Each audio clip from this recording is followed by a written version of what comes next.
As long as the tape is rolling and nobody is seemingly controlling, we got control. So, 1, 2, 3. The crew is called BDP. Becoming, processing. So I will run this as long as the battery is holding. You wanted quiet in your mind, but you not quite your mind. And when you've achieved the level of understanding the you in you, you quiet the mind. Processing the self is never an easy process. As you look at relationships, as we look at how we relate to one another, how we communicate with one another, how we interpret one another. And who knows, we roughly know 30,000 years of what we guesstimate what happened on Earth. Maybe past the flood, everything was lost. Memory fragmented was maintained. And we're here putting the pieces together. Let's assume, conservatively speaking, the cell information in this evolutionary amoebic system you call human body is, 2.6 billion years old? Now, can you imagine the data access and the plethora of what your forefathers have acquired with that data that you can actually access within? That's why this body functions. That's why this body works with the sentient soul program. Now, imagine, I'm sorry for the wind, I'm trying to fix this as best as I can. Now imagine we had 300 million years of lifetime on Earth that we've been through with wars. As an example, not an absolute, let's say the human race fell 67 times. Hence 67 alterations in the genetic code, which a scientist claimed he had found. I can't source that because I'm still trying to find out the source. I think there's something to it because we have 64 codons within the human body construct. And the I Ching has 64 codons. And the I Ching was created by not monks, not prophets, but beings that listened within. And then the answers came. And the divination has to do with the resonant factor of what the photonic in and output is from this vessel as you go through life. Pretty phenomenal and interesting. So the computation process is easy. The world has demonstrated that with technology, AI, and everything that we develop, that's left brain, linear thinking. After the fall, this was created. What was before or before the floods is forgotten. The memories within us, I'm still trying to find templates to activate these codes in us that we actually remember without emotional breakdown, who we lost, what we've been through, what the original families are like. I think that on this planet we have cluster groups. Their love is eternal. It is unbroken. It is past what we think of monogamy or marriage or whatever status you had with people, whatever love is a fifth dimensional aspect of a love principle that has yet to be understood. And it's coming together as we find one another and we feel different feelings. We can no longer run through life as in a linear fashion. We have to assist and help. And it's past us. It's actually not so much about us. It's more, how can we be the best tool? I mean, religions have, in part, announced that. It's not fully followed. Is how can I be the best tool, not for God, for Source, the best tool for your higher self. That's when Esther Hicks says, the agreement has to be between you and you, meaning the character that you have created on this planet and the character that you truly are. So the difficulty in essence is that, look at our family constellations, is we're not all communicating on a level where we should be communicating. You know, it's like in Dr. Seuss, the Zaxxes, if you remember that cartoon, these two arrogant beings meet in the desert and nobody wants to pass, and they want to go, this one wants to go this way, the other one wants to go that way. This is actually essentially what this is about. And nobody wants to make way. They're all saying, I have the right to be here. The other one says, I have the right to be here. That's actually us. That subconscious reflection of us. And both are saying they're in the right. Both are saying, I am here. I'm whatever the reason or purpose or whatever you or label you have for not making way. So they stand and they become a monument, because over thousands of years they keep standing there, these immortal beings, so it seems, as an immortal spirit, and cities are built around it. You know, bridges, houses, homes, everything intertwining and going around it to this big conglomerate is around these two beings that won't give way.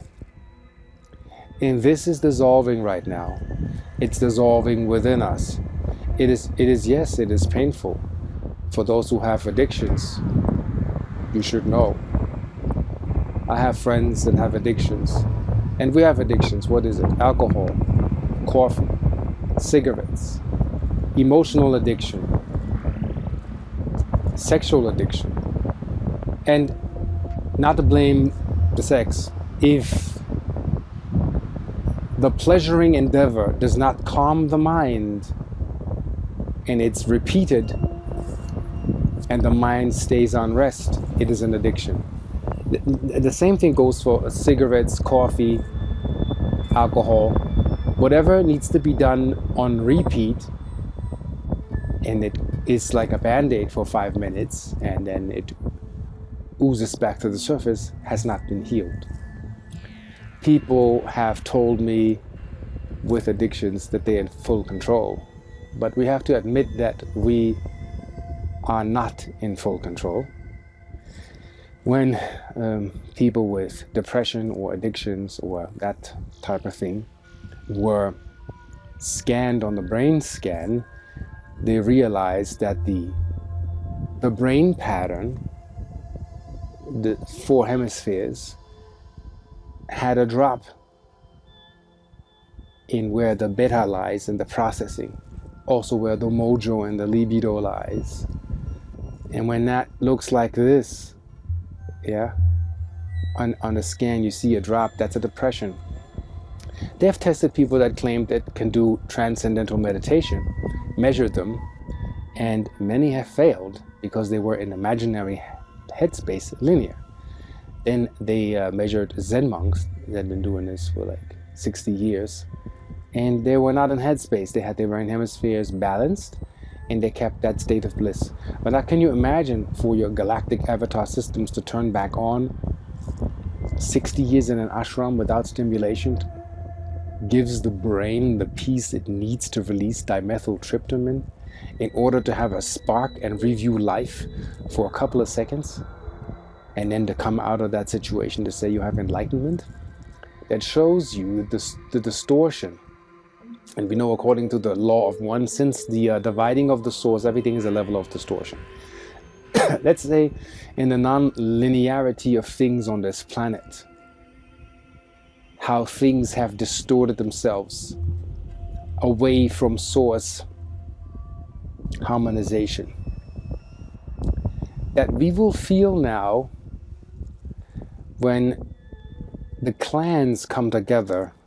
Sense8 was a movie that was somewhat about that, where there will be cluster groups, maybe 4, maybe 8, maybe 10, maybe more people that'll come together and they'll activate each other, not only for karmic purposes and karmic reasons, also for greater things that will be actually accomplished on this planet and will be released. So also know this, that science also has found out, what you see behind me, clouds are Ormus.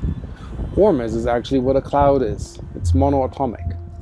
And if that doesn't regulate and replenish the planet, then we are in trouble. So as the energy moments right now that you see are happening are that we are going through a process of purging and purification and alignment. And what is required now to not walk away, run away, numb our mind, we don't want to do it, because it's going to catch up, it's going to smash us, and it's going to floor us until we give up. Surrender to what is. Try not to be reactive. And many people have many names out there. We all react. You see something and you want to say something. The toughest deal I found with also reflecting on my life is to not respond.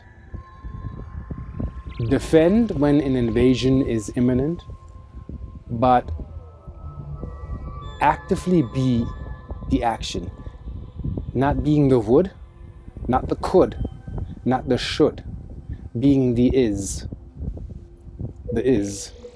The is what is. And you can observe that with neutrality or with laws, rules, and regulations that you attach to that. Bashar said something very brilliant.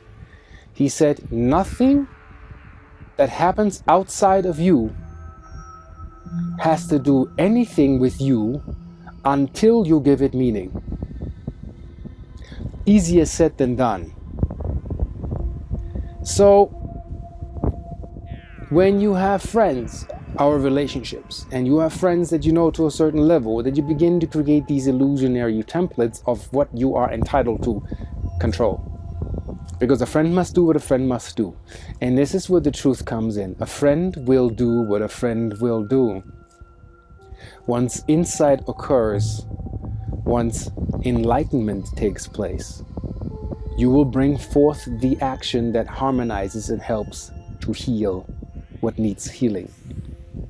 So when friends can't talk it out and one walks away or they want to talk about it, like the Zaxes, then they're not willing to grow. You're stagnant, you're stopping the energy. You're saying, I don't want to communicate this. I'm not talking to you. Or you want to walk away. Many people walk away from friendships and relationships not having solved their issue, and many have shared that in motivational speech, is that you take your baggage with you to the next one that will be nice with you for this year. Until this comes up, there goes your baggage. All your fears that you have will speak with you again. That's why sometimes people go to Peru and do sacred ceremonies with shamans, because they need to see the shadow.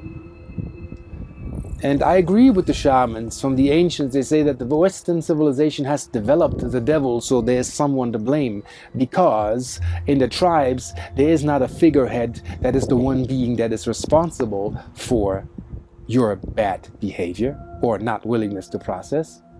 The tribes all around the world, from Kogi to Hopi to Navajo to Aborigine to Inuit, have shadow. A side that nobody looks at, the unlooked, not watched, not known, the shadow. And if the shadow is not integrated, then the shadow will rebel in any form you can imagine. And that is what we're here to heal. So I say to you, as long as the wind pauses, integrate, my friends, be loving, live and let live, be peaceful with one another, and let it happen.